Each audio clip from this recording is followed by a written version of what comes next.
the massive ship appeared in Earth's sky on a Tuesday morning. It was larger than any city on the planet. Its shadow covered half of Europe. Every satellite, every telescope, every phone camera turned toward it. Humanity held its breath. Kongte stood in his office in Geneva, watching the ship through the window.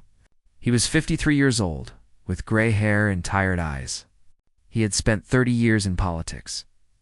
He had seen wars, disasters, and crises. But nothing had prepared him for this moment. His assistant rushed in. "Sir, they're sending a message. They want to talk." Kongte nodded slowly. "Then we will talk." The meeting took place 3 days later in the United Nations building. The Great Hall had been cleared. Only essential personnel remained. Armed guards stood at every door, though everyone knew their weapons would be useless against beings who could cross the stars. Park Yuna sat at the main table. She was 42, calm, and sharp. She had negotiated peace treaties between nations that had hated each other for centuries. Now she would speak for all of humanity. The doors opened. The aliens walked in. There were 5 of them. They looked almost human, but not quite. Their skin was pale blue. Their eyes were large and silver. They moved with a grace that seemed unnatural. The one in front wore golden robes and carried herself like royalty. "I am Emissary Thora," she said. Her voice was smooth and pleasant. "I speak for the Galactic Empire. I am Park Yuna. I speak for Earth. Welcome to our world." Thora smiled. It was a practiced smile, the kind diplomats used when they already knew they would win. "Thank you. We have watched your species for some time. You are young, but promising. You have achieved interstellar travel. You have colonies on other worlds. This is impressive for such a young race." "We are proud of what we have built," Park Yuna said, "as you should be." Thora walked slowly around the room, examining the art on the walls. "But you must understand, the galaxy is vast and dangerous. There are threats you cannot imagine. Species that would destroy you without a second thought. Cosmic events that could wipe out your entire civilization." She turned to face Park Yuna directly. "The Galactic Empire has existed for 12,000 years. We have united over 4,000 species. We have brought peace to half the galaxy. And now, we offer you the same gift." Thora raised her hand. A hologram appeared in the air. It showed star maps, technology blueprints, medical data. "Join us, and you will receive faster-than-light engines far superior to your own. Medical technology that can extend your lives by centuries. Energy systems that will end all your resource problems. Protection from every threat in the galaxy. And a seat on the Imperial Council, where your voice will be heard among the stars." The humans in the room shifted nervously. The offer was beyond anything they had imagined. It was everything humanity had ever dreamed of. Park Yuna studied the hologram carefully. She asked questions about the technology. She asked about the Council. She asked about the other species in the Empire. Thora answered everything with patience and pride. Finally, Park Yuna nodded. "I understand. This is a generous offer." Thora's smile widened. "It is. No species has ever received such terms on first contact. We see great potential in humanity." "I thank you for this honor," Park Yuna said. She paused. The room was silent. "But we must respectfully decline." Thora's smile froze. "I'm sorry?" "We decline your offer. Humanity will not join the Galactic Empire." The other aliens looked at each other in confusion.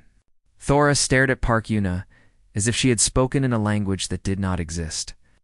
"Perhaps there has been a misunderstanding," Thora said slowly. "Let me explain again. We understand what you are offering," Park Yuna interrupted gently. "Advanced technology, protection, power. We understand completely. And we say no." Thora was silent for a long moment. In 12,000 years of the Empire's history, no species had ever refused membership. Conquered species begged to join. Primitive species wept with joy when offered a place. Even proud warrior races eventually accepted when they understood the benefits. But these humans, these young, fragile creatures who who had barely left their own solar system, were saying no. I ask why? Thora's voice had lost some of its smoothness. Kong Tae stepped forward. He had been silent throughout the meeting, watching and listening. Now he spoke. Emissary Thora, your offer is generous. We do not doubt that. But humanity has spent its entire history fighting for the right to make its own choices. We have made many mistakes. We have hurt ourselves and each other. But those mistakes were ours, and we learned from them. He gestured at the hologram, still floating in the air. If we take your technology, we do not earn it. If we accept your protection, we do not learn to protect ourselves. If we join your empire, we become part of something we did not build. Thora shook her head. You speak of pride.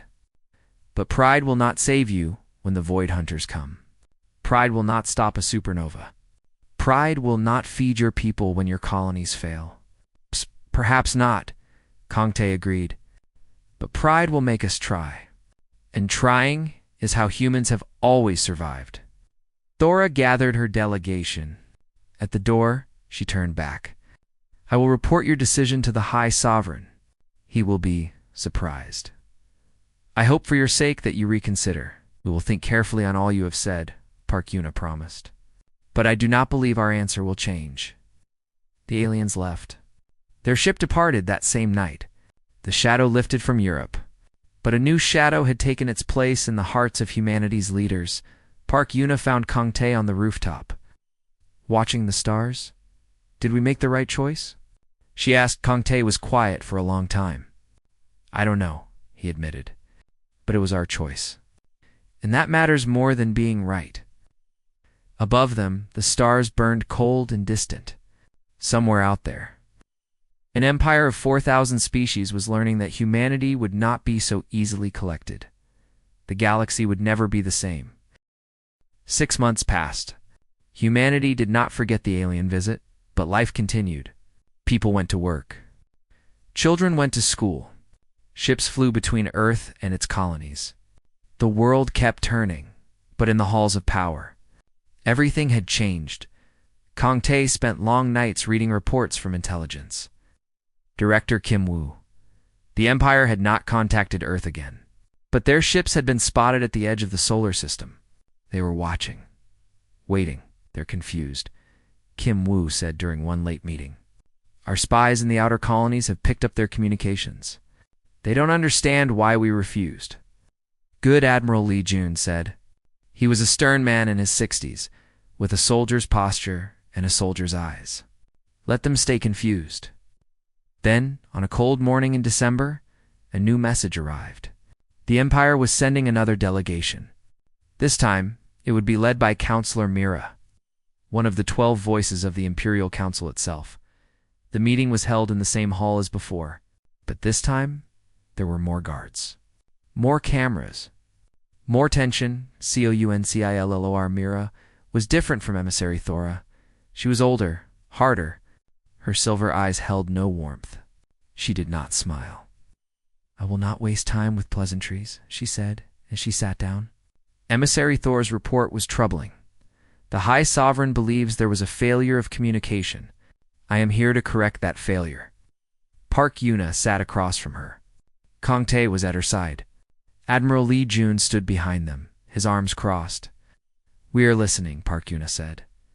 Mira activated a new hologram. This one was far more detailed than Thora's. Showed planets, fleets, trade routes, resources. The Empire's first offer was generous, Mira said. This offer is extraordinary. We will grant full citizenship to every human being. You will have representation on the High Council. We will give you terraforming rights to 200 uninhabited worlds. Your people can spread across the galaxy under our protection. She leaned forward. We will share all our military technology. Your ships will be equal to ours. Your soldiers will train with ours. No enemy will ever threaten Earth again. It was an incredible offer, more than any species had ever received. Some of the humans in the room whispered to each other.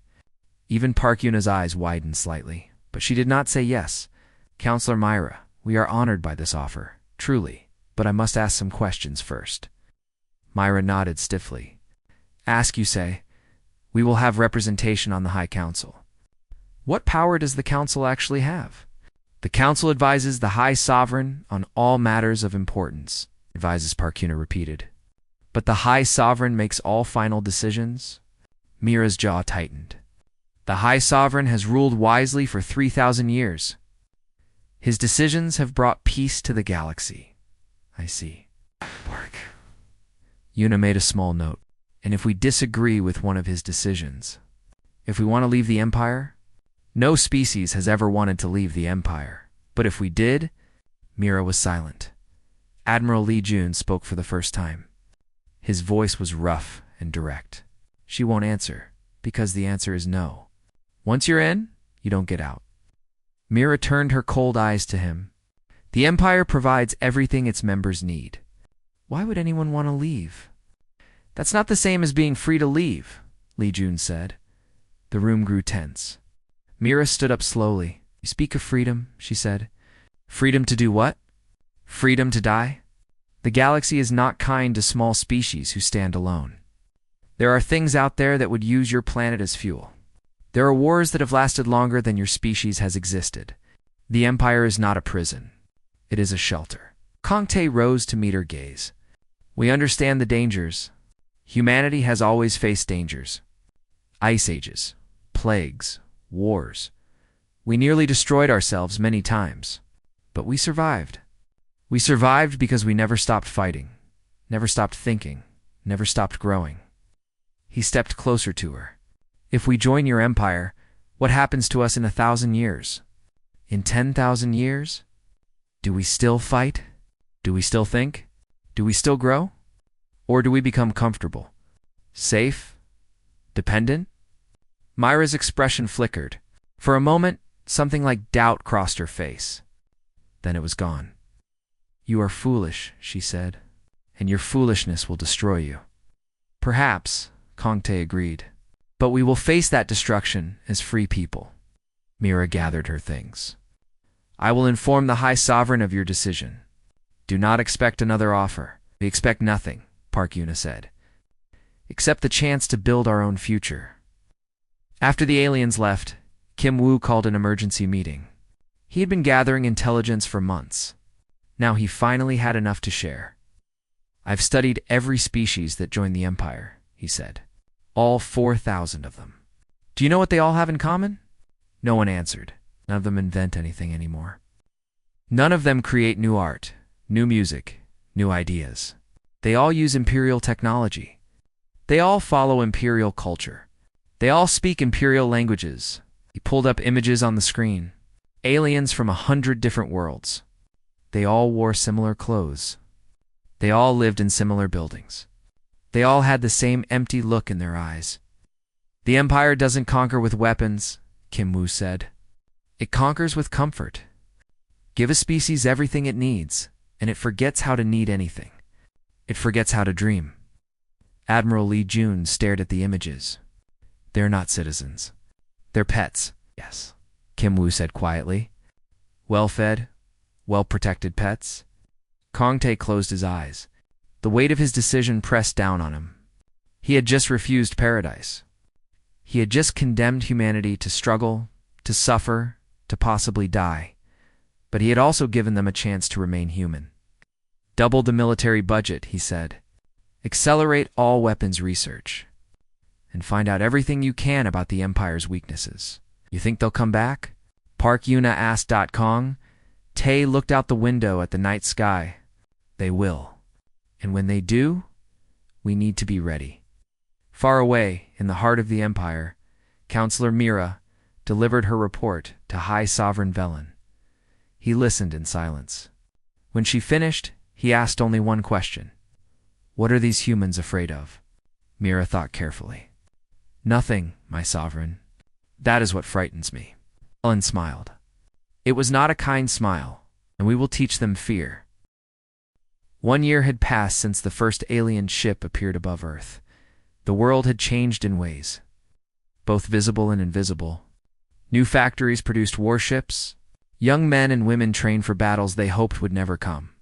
Scientists worked day and night in underground laboratories, But for High Sovereign Velen, it was a year of growing confusion. He sat on his throne in the heart of the imperial palace. The palace floated above a gas giant surrounded by 1,000,000 stars. He had ruled from this place for 3,000 years. He had welcomed 10,000 species into his empire. He had crushed rebellions, stopped wars, and brought order to chaos. And yet, one small species from one small planet had done something no one had ever done before. They had said no. "I want to understand them," Velen told Commander Breck. "Send your best agents to Earth. Watch them. Study them. Find out why they refuse us." Breck bowed. He was a warrior, tall and scarred from 100 battles. He had conquered worlds. He had destroyed fleets. But even he felt uneasy about this mission. "My sovereign, perhaps we should simply demonstrate our power. One show of force and they will know." Velen's voice was soft but final. "Any species can be scared into obedience, but fear does not last. I want to know what makes them different. I want to know if they are truly foolish or if they see something we do not." Breck nodded and left to carry out his orders. Over the next 6 months, Imperial spies infiltrated Earth's solar system. They hid in asteroid fields. They disguised themselves as space debris. They watched everything, and what they saw disturbed them. On Earth, humans went about their daily lives. They worked, they played, they loved, they fought. Children ran through streets. Old people sat in parks and told stories. Artists painted. Musicians played. Writers wrote. The spies had seen thousands of species. They had seen creatures of pure logic, who never smiled. They had seen hive minds that thought as one. They had seen immortal beings who had forgotten how to feel, but they had never seen anything like humans. They argue constantly, one spy reported. About everything. Politics, religion, art, food. They cannot agree on anything. They fight wars with each other, another noted. Small wars, but real ones. They kill each other over land, resources, ideas. And yet, a third spy said, they also save each other. When disaster strikes, they rush to help. When one of them falls, others lift them up. They are cruel and kind, selfish and generous, all at the same time. Commander Breck reviewed all the reports personally.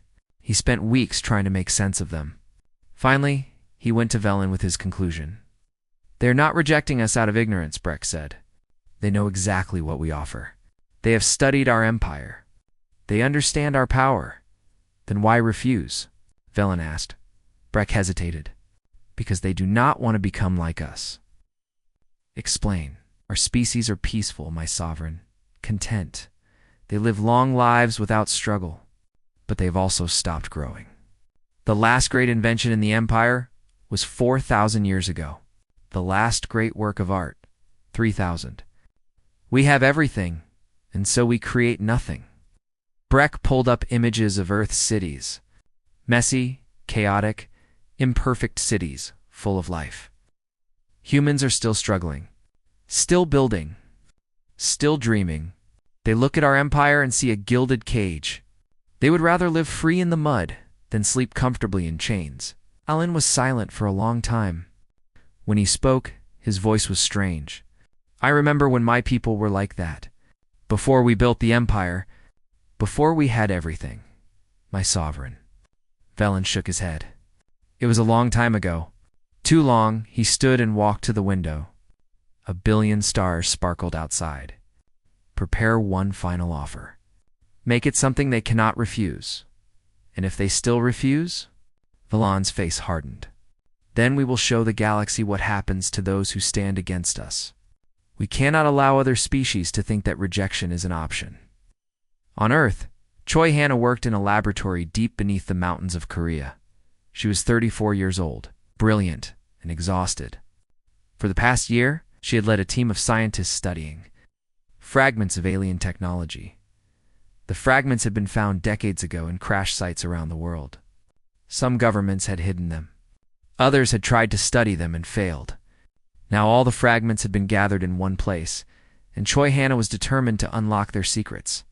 "The power source doesn't match anything we know," her assistant said. It's like they're using gravity itself as fuel. Hannah stared at the readings on her screen. Something clicked in her mind, a connection she had missed before. That's exactly what they're doing, she whispered. They're manipulating gravitational fields. And if they can do it, she began typing rapidly, then so can we. 3 months later, she stood before Admiral Li Jun with a small device in her hands. What does it do? Li Jun asked.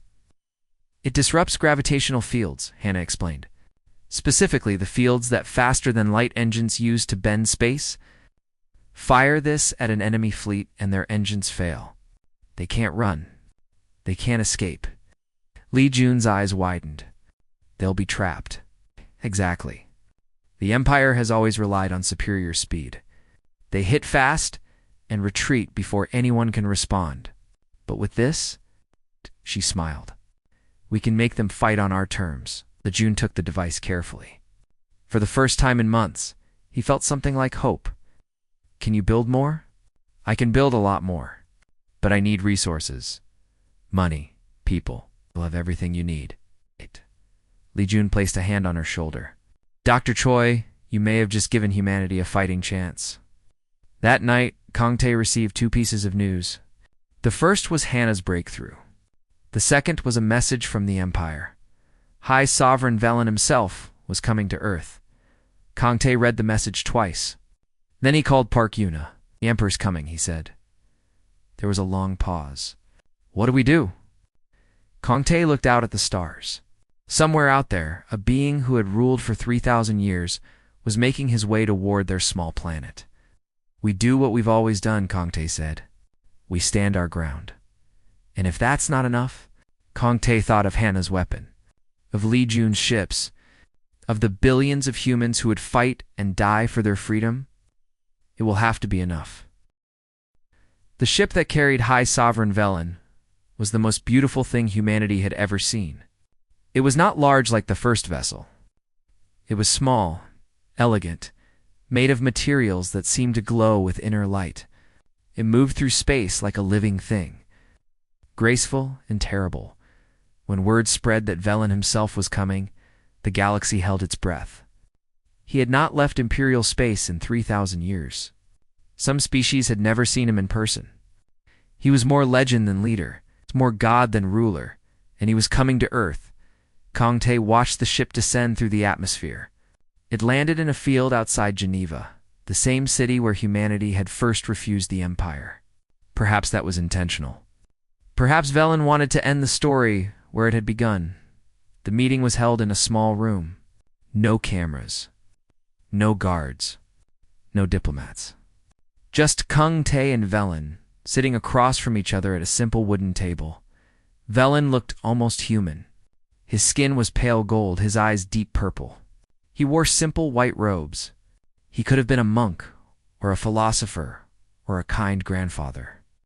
But Kang Tae felt the power radiating from him. This was a being who had lived for millennia, who had shaped the fate of galaxies. You're not what I expected, Velen said.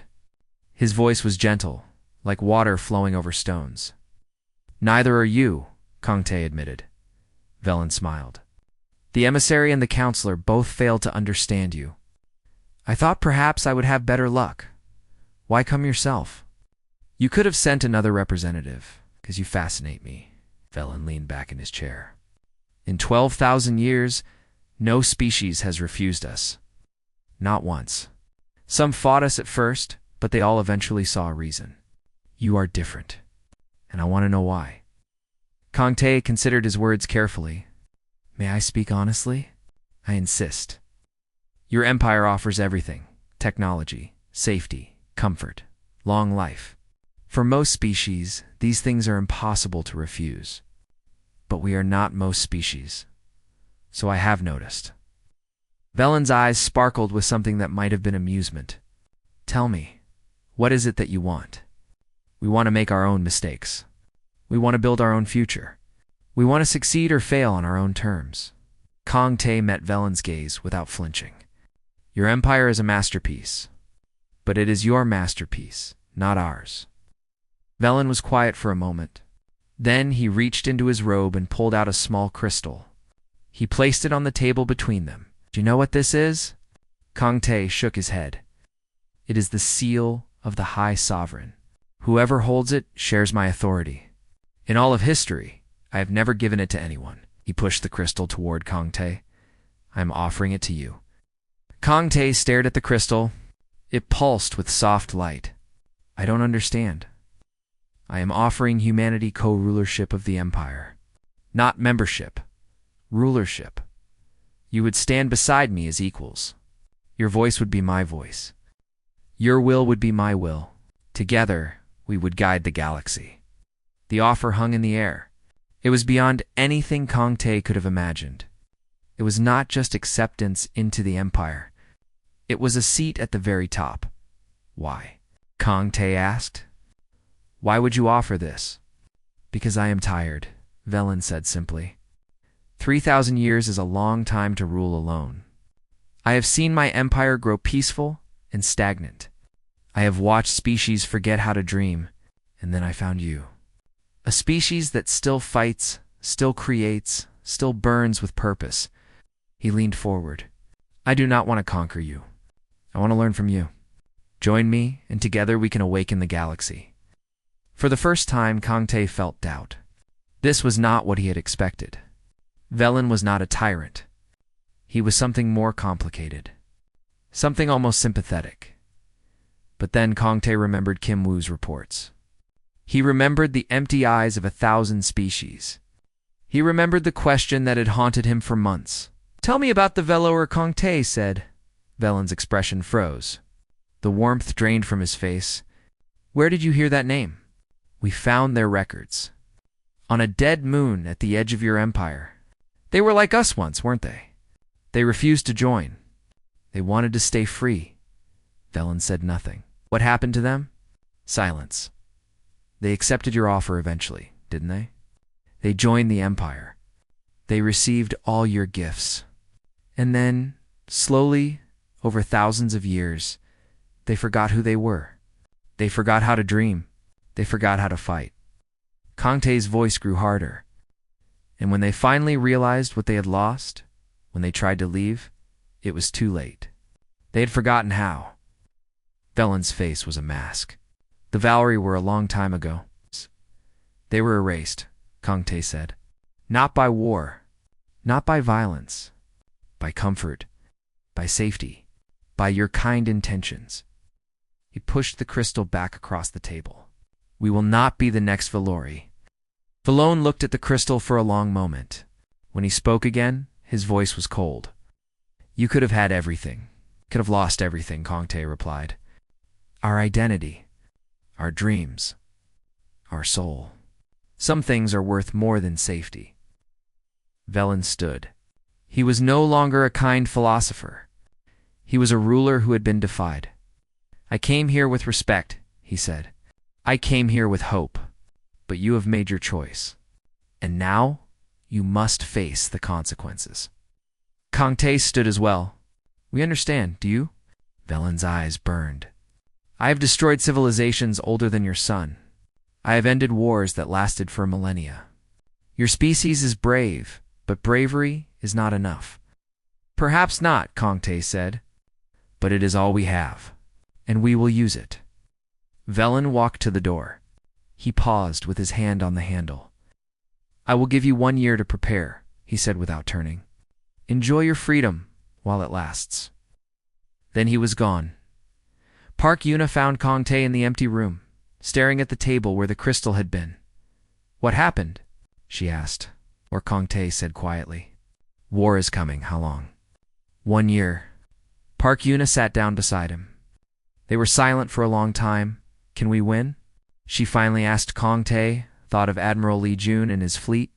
He thought of Choi Hanna and her weapon. He thought of 7 billion humans who had no idea what was coming. I don't know, he said. But we can make them remember us. We can show the galaxy that freedom is worth dying for. Park Yuna took his hand. Then that will have to be enough. Outside, the stars turned slowly in the cold darkness of space. Somewhere among them, an ancient emperor was preparing his fleets, and on Earth, humanity was preparing to fight. The Imperial fleet appeared at the edge of the solar system on a clear winter morning. 10,000 warships, each one larger than a city. They blocked out the stars like a wall of darkness. Commander Breck stood on the bridge of his flagship, looking at the tiny blue planet in the distance, Earth, home to 7 billion souls who had chosen death over submission. "All ships are in position, Commander," his officer reported. "We await your order." Breck nodded slowly. He had conquered dozens of worlds. He had never lost a battle. But for some reason, he felt no joy in this victory. "Send them one final message," he said. "Offer them surrender. Full surrender, no conditions." The message was sent. The response came quickly. It was Admiral Lee Jun's voice. BROADC across every frequency so that every ship in both fleets could hear. "People of the Galactic Empire. This is Admiral Lee Jun of the United Earth Coalition. We have received your offer of surrender. We decline." There was a pause. Then Lee Jun continued. "We are 400 ships against 10,000. We know we cannot win. But we are not fighting to win. We are fighting to show the galaxy that some things are worth more than survival. Freedom, identity, the right to choose our own destiny." His voice grew stronger. "For 12,000 years, your empire has offered comfort in exchange for souls. Today, that ends. Today, you will learn what happens when you try to cage a species that refuses to be caged." The message ended. Silence filled the void between the fleets. Commander Breck closed his eyes. Begin the attack. The Battle of Earth began. The Imperial fleet advanced in perfect formation. Their weapons were superior in every way. Their shields could withstand any known attack. They had conquered 1,000 worlds with this fleet, but Earth's defenders were not like any enemy they had faced before. Admiral Lee Jun commanded from the battleship Unity. Around him, 400 human ships moved into defensive positions. They were smaller, weaker, slower than their enemies. But their crews had something the Imperial forces had forgotten. They were afraid, and their fear made them dangerous. "All ships focus fire on their lead vessels," Lee Jun ordered. "Don't give them time to coordinate." Human ships surged forward. They moved in chaotic patterns, unpredictable, impossible to target. Imperial gunners, trained for thousands of years to fight enemies who followed logical patterns, found themselves confused. The first Imperial ship exploded. Then the second. Then the third. Breck watched in shock. "How are they doing this?" His officer shook his head. "They're not following any known tactics. They're just attacking. They're insane." "No, Commander. They're desperate. And desperation makes them creative." The battle raged for hours. Human ships fell by the dozens, but they kept fighting. Pilots who had lost their weapons rammed their ships into enemy holes. Damaged vessels refused to retreat, firing until their last breath. Then Choi. No. Hannah's weapon was activated. The gravity pulse spread across the battlefield like an invisible wave. It passed through shields, through armor, through everything. And wherever it touched an Imperial ship, the ship's engines failed. Suddenly, half of Breck's fleet was dead in the water. Ships that had been preparing to jump away found themselves trapped. The hunters had become the hunted. "What is this?" Breck demanded. "Their engines are down, Commander. They can't move. They can't retreat." Breck stared at the battlefield. For the first time in his long career, he felt fear. "All mobile ships protect the disabled vessels. We need to, but it was too late." Human ships swarmed the trapped Imperial vessels like wolves surrounding wounded prey. They fired everything they had. Missiles, lasers, kinetic rounds. Some human pilots ejected from their ships and detonated their reactors manually, becoming living bombs. The battle lasted 3 days. When it ended, Earth's fleet was shattered. Only 160 ships remained. Admiral Lee Jun was wounded. Half of Earth's orbital stations were destroyed. The moon base was gone. Mars' colony had been bombarded. But the Imperial fleet had lost 4,000 ships. 4,000. In 12,000 years of war, The Empire had never suffered such losses in a single battle. Commander Breck requested a ceasefire. The two commanders spoke face to face, via hologram. Li Jun was covered in bandages. Blood stained his uniform, but his eyes were clear. Why? Breck asked. It was the same question that had haunted the Empire since the beginning. You could have had everything. Why die for this? Li Jun thought for a moment. Then he spoke. When I was a child, my grandmother told me a story. She said that our ancestors lived in a small village, surrounded by great empires. Those empires offered protection, wealth, power. All they asked in return was loyalty. He paused. My ancestors refused. They fought. Many died. But the ones who survived remained free, and they passed that freedom to their children and their children's children until it reached me. Li Jun looked at Breck with something like pity. Everything you offered came with chains. Golden chains, comfortable chains, but chains nonetheless. We would rather build our own future with our bare hands than accept a future built by others. Nice. Breck was silent. Then, slowly, he nodded. I will withdraw my fleet, he said. I cannot conquer a people who fight like this. It would cost us everything. And the High Sovereign? Breck's face darkened. He will not be pleased. But even he cannot ignore 4,000 lost ships. He paused. You have won, Admiral. Not the war. But something more important. You have won our respect. The Imperial fleet withdrew. The surviving ships limped back to their space. Earth was devastated but free. 3 months later, Kung Tae addressed humanity from the ruins of Geneva. Today we stand in the ashes of our greatest battle. We have lost millions of our brothers and sisters. Our cities are scarred. Our hearts are broken. He looked at the camera, at the billions of faces watching across Earth and the colonies. But we are still here. We are still free. And that freedom was not given to us. It was earned. With blood, with sacrifice, with the courage of men and women who chose death over surrender. Park Yuna stood beside him. Choi Hanna watched from the crowd. Somewhere in orbit, Admiral Li Jun listened from his hospital bed. The galaxy is watching us, Kong Tae continued. For 12,000 years, they believed that the Empire was inevitable, that resistance was futile, that comfort was better than freedom. His voice rose. Today, they learned otherwise. Today we showed them that one small species, from one small planet, can stand against the darkness and refuse to bend. Across the galaxy. The broadcast was intercepted by 1,000 worlds. Species who had forgotten how to dream watched the burning ruins of Earth and saw something they had never seen before. Hope. On 12 worlds, quiet conversations began. On 100 worlds, old memories stirred. The empire that had seemed eternal suddenly seemed fragile. The first rebellion started 6 months later, then another. Then another. Within a year, the Galactic Empire was fracturing. High Sovereign Velen, for the first time in 3,000 years, faced enemies he could not defeat with comfort alone. And it had all started because one small species had said, No. Park Yuna found Kong Tae on the rooftop, watching the reconstruction crews work through the night. The Empire is falling apart, she said. They're blaming us. Kong Tae smiled tiredly. Let them. Velen will come for us again.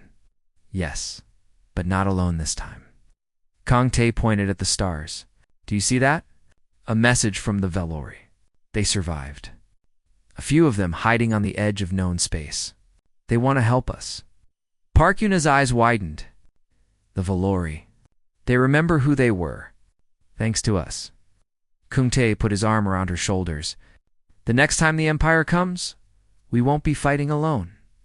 Together, they watched the stars. Somewhere out there, a galaxy was waking up. And at the center of it all was a small blue planet that had refused to kneel. Humanity had not defeated an empire. They had done something more important. They had reminded the galaxy what it meant to be free.